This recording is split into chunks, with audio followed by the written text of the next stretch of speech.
Hello leaders, Patrick Jinks here, leadership and strategy coach and president of the Jinks Perspective.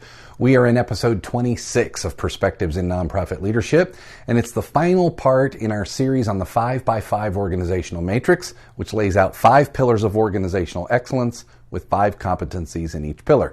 Today we'll cover the last of these 5 pillars, which is capacity and sustainability.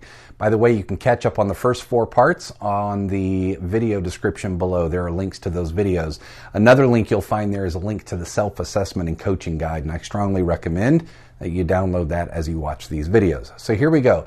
Let's talk about capacity and sustainability, and I'll start with a clear disclosure on the Jinks Perspective. I don't like the term overhead. I think it's an out-of-date term that has never really accurately reflected an organization's use of the funds it uses to operate. For me, the more accurate term is capacity. Simply put, if a nonprofit can't or won't invest in its own capability to perform on its mission, it's not serving the community that well.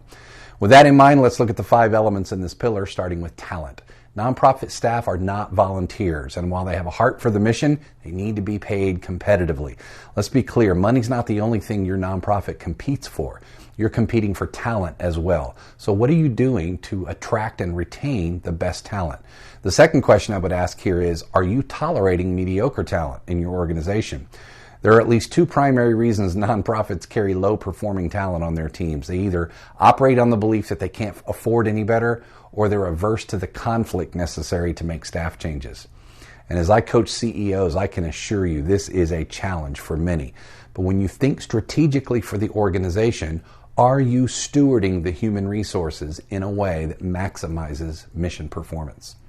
Next, does your organization have and effectively develop the monetary resources you need to create impact?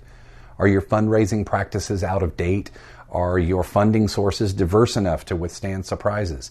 In the corporate world, revenue is a key driver. In the nonprofit sector, we often back into our revenue. In other words, many organizations perform only to the level of revenue that's available instead of working off of a strategy to maximize revenue. Again, we often accept what is rather than commit to more.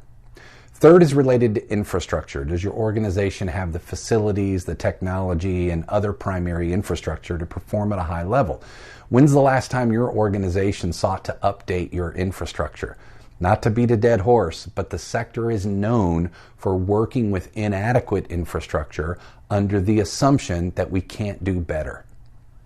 The fourth element in this pillar is around how well we manage the resources that we do have. Do we get the most out of what we have? Are we efficient? How well, for example, do we leverage any of our resources or community assets to our mission advantage?